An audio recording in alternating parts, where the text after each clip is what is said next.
Hey guys, welcome back. I'm Rachel, this is my art desk, and today I'm painting French toast with acrylics. I hope everyone had a great holiday last week. It feels like forever since I did a video. So if you didn't watch my last video, I gave a brief history of my art journey and my plans for the future. I want to keep working with acrylics for a while and explore the medium and find a way to better express myself with it. My approach today starts with a bright pink base color. I've always loved bright colors and the way they feel so alive and energetic.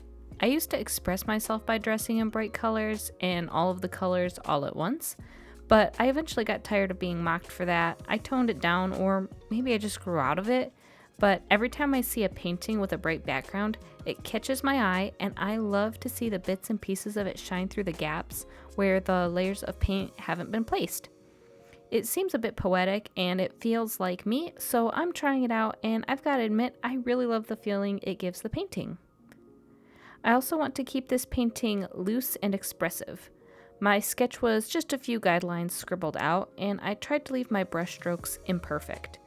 I think paintings that show brushstrokes have so much more feeling than paintings that are over-rendered or photorealistic.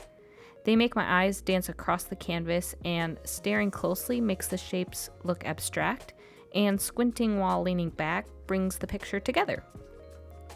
I still admire the skill that artists have to make hyper-realistic art, even though it's nothing I desire to try right now. I think I would feel insulted to work tens of hours on a piece of art just for someone to think a camera captured it in a fraction of a second. I'd rather make art that hasn't existed until my brush touches the canvas. It's like a little adventure into a world that's being created right in front of me, right as I sit here at my desk. I also love putting on music while I paint and letting the melody impact my art, like how quickly I paint. Sometimes I even have to stand up because I feel like I just have so much energy between the brush and the canvas.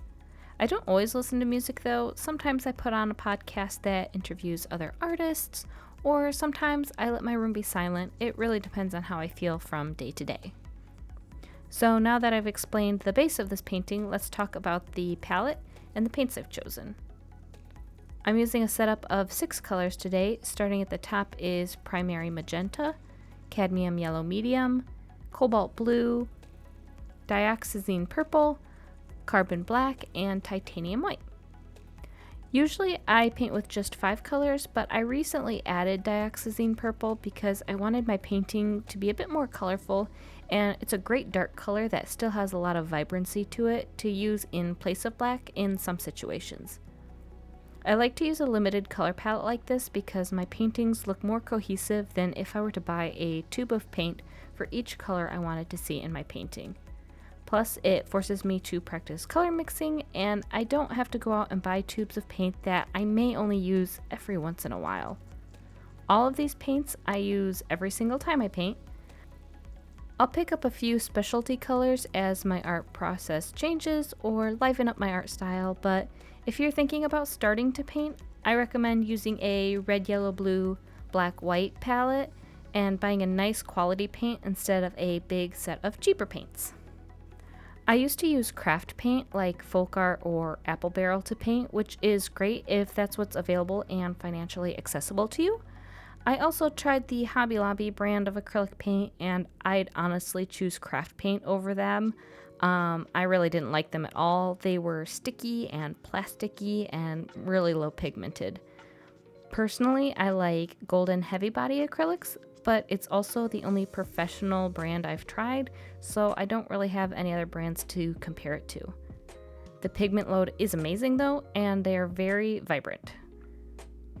The texture is great as well, a nice upgrade from the thin craft paint. I occasionally use a medium or just water to thin out my paints, and I just recently got an acrylic retarder medium to keep my paints from drying out so quickly, but I haven't gotten the chance to try it yet, so I'll let you know how I like that soon.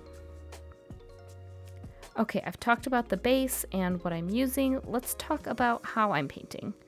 I'm trying to block in the biggest shapes of color first, squinting heavily at my reference photo and leaning back from my canvas. This helps me from getting caught up on details and texture right out of the gate.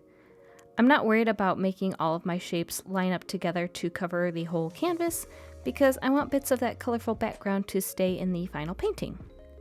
I'm also not worried about clean edges because my goal for this canvas was to capture a glimpse of the subject as a quick moment. I'm color mixing as I go and saving the details for last.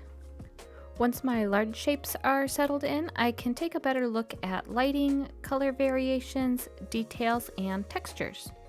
Once I get to this step, the majority of the painting process is behind me, but the last few steps are really where the majority of my time is spent. These steps are a bit more calculated, and I have to decide which details to keep and which to leave out. I don't need to copy my reference exactly because I'm already starting with a different base. So I just pick a few important elements and take my time to keep everything looking cohesive. I'm still figuring out my preferred painting process, so I'm sure these details will change over time, especially when I'm able to devote more of my attention to acrylics alone.